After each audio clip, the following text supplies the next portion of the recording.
pada saat mengkritik setajam apapun, kalau sejam silet kan gosip ya, Iya. setajam apapun, tapi harus ada apresiasi yang tajam juga. Betul. Jadi itu namanya kritik membangun. Dikritik seancur-ancurnya terus ditinggal tidur. Ya itu pasti hancur. Pasti besok pasangannya tidur sama yang lain. Halo, assalamualaikum. Balik lagi sama kita berdua di sini ya. Jangan lupa yang belum subscribe dulu. Yang udah subscribe, terima kasih. Hatur nuhun, thank you, kamsahamnida. Dari kemarin-kemarin nih konten kita selalu membahas tentang hubungan yang lebih intim. Nah, sekarang kita akan sedikit membahas tentang relationship tapi yang toxic ya, karena di masa saat ini tuh banyak banget yang hubungannya tuh toxic relationship tapi mereka masih bertahan ya. Sini ada beberapa tanda nih, kita akan kasih tahu tanda-tanda hubungan yang toxic dalam pernikahan. Ya, dalam pernikahan. Nih, yang pertama coba Bapak apa? Aduh, jadi gini, sebelum Hubungan kita mulai, toxic tuh ya. ini adalah artikel, maksudnya ini adalah poin-poin yang kita kumpulkan dari beberapa artikel ya. Jadi ini bukan dari kita. Bukan pendapat kita, bukan. Tapi ini kita kumpulkan dan kita share ke kalian. Oke? 7 tanda hubungan kalian dalam pernikahan mulai toksik. Yang pertama adalah pasangan terlalu kritis. Nah, ini. Jadi kalau misalnya pasangannya mulai kritis, itu harus siap-siap, bukan siap-siap, harus aware gitu ya. Yes, betul. Mungkin itu tanda, atau mungkin memang sudah bawaan dari dulu, itu beda lagi. Jadi gini, menurut Joel Block, PhD, dia adalah seorang psikolog. Nah, berpendapat bahwa dalam hubungan yang toksik, pasangan selalu memberikan kritik tajam kepada Anda. Bisa suami, bisa istri. Nah, dampaknya kritik itu biasanya menjatuhkan satu sama lain, kepercayaan diri. Yep. Gitu loh, karena sering dikritik, PD-nya hilang. Ya, jadilah insecure kesananya. Itu. Biasanya itu. Di pernikahan pun ada. Ya, Gitu. harusnya itu dikurangi ya, kritik. Kecuali kritik membangun. Itu beda lagi. Itu beda lagi. Dengan kritik yang menjatuhkan. Jadi begitu habis ngekritik, dia bikin rumah. Terus kritik bikin gedung. Kritik membangun itu. Itu nggak apa-apa. Oke, yang kedua. Pasangan dominan dan mengontrol. Nah, ini. Sorry belibet. Jadi buat kalian nih yang suami istri, jangan terlalu dominan atau mengontrol satu sama lain. Jadi harus saling. Gak boleh jadi yang aku punya role model ini. Kamu terlalu mengontrol si suami, atau misalnya suami terlalu mengontrol istri, jadi terkekang. Nah, itu udah mulai masuk ke tanda-tanda toxic relationship juga ternyata ya. Jadi bisa disebut juga gini. Kenapa seseorang bisa menjadi dominan atau mengontrol itu sebetulnya karena insecure di dalam dirinya itu loh. Betul. Itu menurut Dr. Tony Ortega. Ya, itu juga psikolog. Tahu orang mana? Orang New York. Nih, yang ketiga. Yang ketiga itu adalah Anda kehilangan yang namanya self esteem. Apa itu self esteem? Coba. Ini masih dari Dr. Ortega. Jadi Dr. Ortega mengungkapkan bahwa pasangan yang toksik tidak akan memberikan motivasi emosional.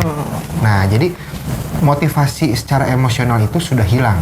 Self esteemnya udah pasti ya nggak akan ada dong. Iya, betul. Motivasi aja nggak dikasih. Iya kan? Ya karena dia mengkritik melulu tapi tidak memotivasi gitu. Karena yang balance itu adalah pada saat mengkritik setajam apapun, kalau sejam silet kan gosip ya, setajam apapun, tapi harus ada apresiasi yang tajam juga. Betul. Jadi itu namanya kritik membangun. Itu jangan sampai dikritik, dijatuhin, udah aja bye. Itu pasti jadi insecure. Dikritik seancur-ancurnya terus ditinggal tidur. Ya itu pasti hancur. Pasti besok pasangannya tidur sama yang lain. Cobain kalau nggak percaya. Lanjut. Nomor 4. Konsisten menghindari masalah yang penting. Nah, ini sering terjadi. Betul. Ini sering terjadi di dalam rumah tangga, rumah tetangga, rumah siapapun yang sudah menikah ya. Kenapa rumah tetangga, Pak? Ya. Oh iya mungkin. Iya, mungkin kan? Ya, mungkin. Ya, ya benar. Jadi ini balik lagi ke tadi menurut Joel Block ya. Menurut Joel Block, nggak enak banget ngomongnya ya. Tapi itu nama orang. Iya.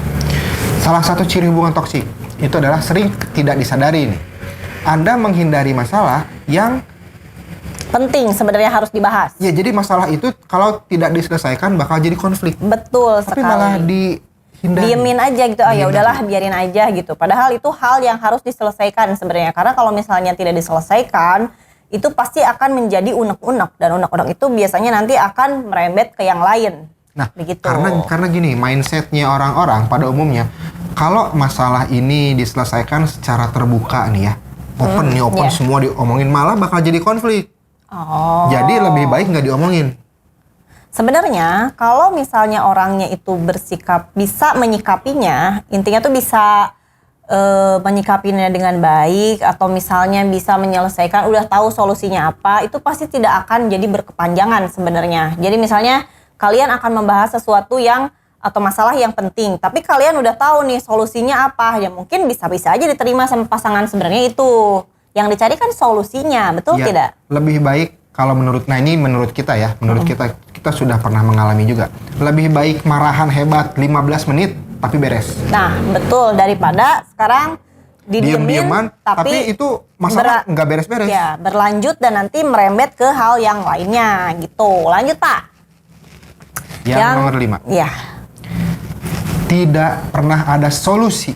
Nah, itu yang aku bilang tadi. Jadi ketika ada permasalahan, dia itu belum punya solusi. Makanya kenapa lebih baik memendam. Dan memendam itu akan menjadi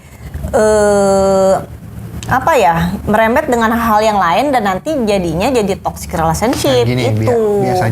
biasanya yang toxic relationship dalam pernikahan itu, begitu ada masalah, bukannya solusi, malah nyalahin. Betul. Saling menyalahkan.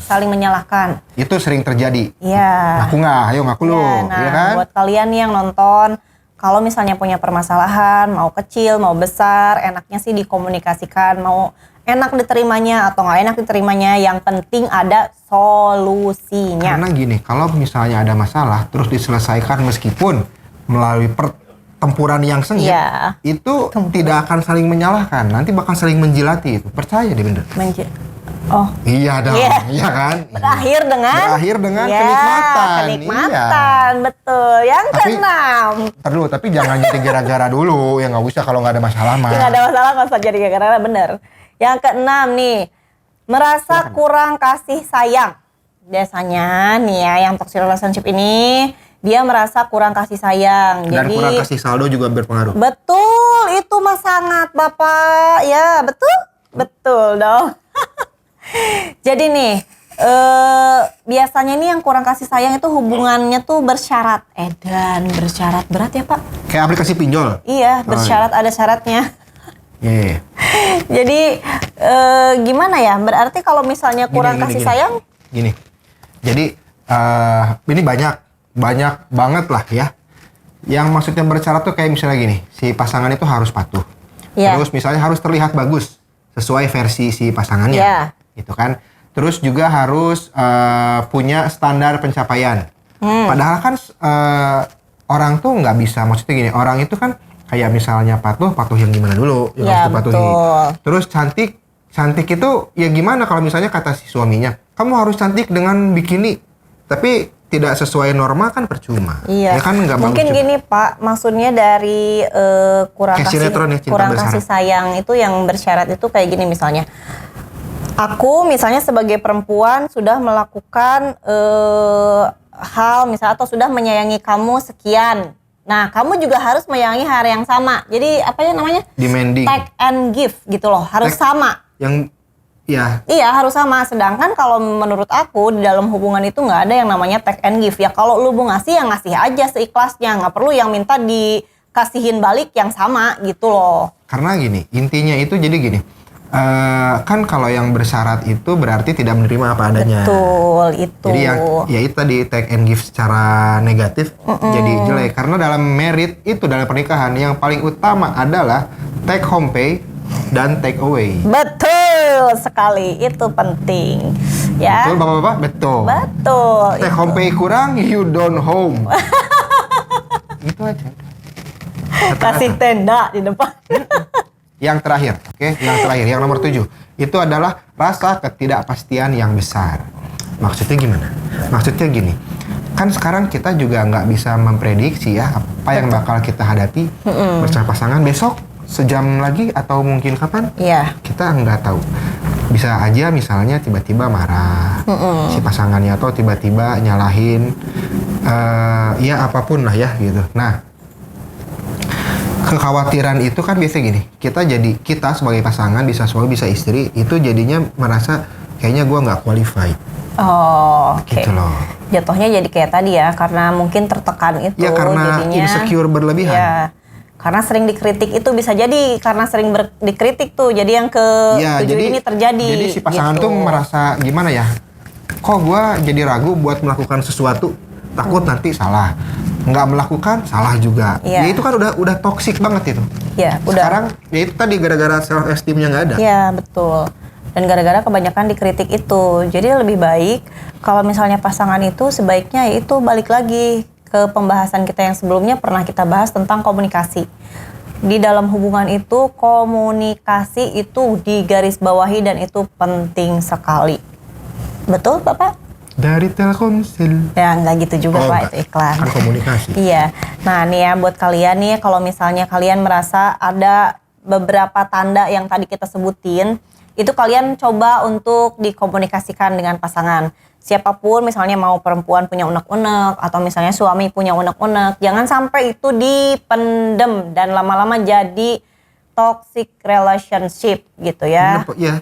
Mendingan berantem setengah jam atau 1 jam tapi beres. Iya, betul. Mending Tapi begitu. nggak kontak fisik ya. Kalau kontak fisik mah tuh di MMA. Betul. Dan kalau bisa nih, setiap pasangan ya, pasangan suami istri itu tidak ketika marah tuh jangan sampai mengucapkan kata-kata kasar ke pasangan, mau itu istri atau misalnya suami. Kamu gitu. itu sekarang udah jelek, kasar gitu. Nggak gitu juga, Pak. Kan kata-kata Misalnya kasar. keluar kata-kata yang tidak baik lah dan menyakiti, itu sebaiknya dihindari. Karena ketika misalnya kalian atau siapapun itu ya, mau perempuan atau mau laki-laki sudah mengutarakan kata-kata kasar, itu biasanya sakit hati dan itu lama-lama nanti jadi down gitu. Jadinya merasa terhina lah gitu ya. Jadi diusahakan untuk tetap stay cool, ngomongnya baik-baik. Kalau memang kalian tipikal orang yang emosional, ya coba diredam dulu, baru kalian ngobrol di saat yang tepat itu. Karena intinya. semakin sering terjadi konflik di rumah, biasanya semakin cepat juga saldo berkurang. Iya, bisa terjadi. Iya, bisa terjadi. Betul, Pak. Iya. Iya kan? Iya. Betul kan? Betul, Pak. Bener nih? Benar, Iya. Pak. Ya. Oke, itu udah 7. Udah 7. Jadi ada 7 tanda tadi ya yang terlihat, tanda-tanda biar kalian tahu bahwa hubungan kalian ini toksik atau Sudah menjurus ke tidak. toksik Ya, gitu. Jadi bisa betul. segera diperbaiki. Segera diperbaiki, dikomunikasikan terutama itu. Nah, buat kalian nih yang nonton konten kita hari ini, kalau misalnya konten kita bermanfaat, kalian boleh komen, kalian boleh like, kalian boleh share. Jangan lupa juga subscribe dan klik tombol loncengnya ya. Terima kasih buat yang udah nonton. Assalamualaikum warahmatullahi wabarakatuh. Bye-bye. Kalau kamu merasa kurang kasih sayang apa kurang kasih saldo? Kurang kasih saldo, Pak. Cek aingnya kan. Kalau dia mah soal Tapi sayang. kalau kata aku sih nggak ada yang kurang. Disyukuri aja, Pak. Mau kurang, mau lebih, alhamdulillah. Kurang, alhamdulillah.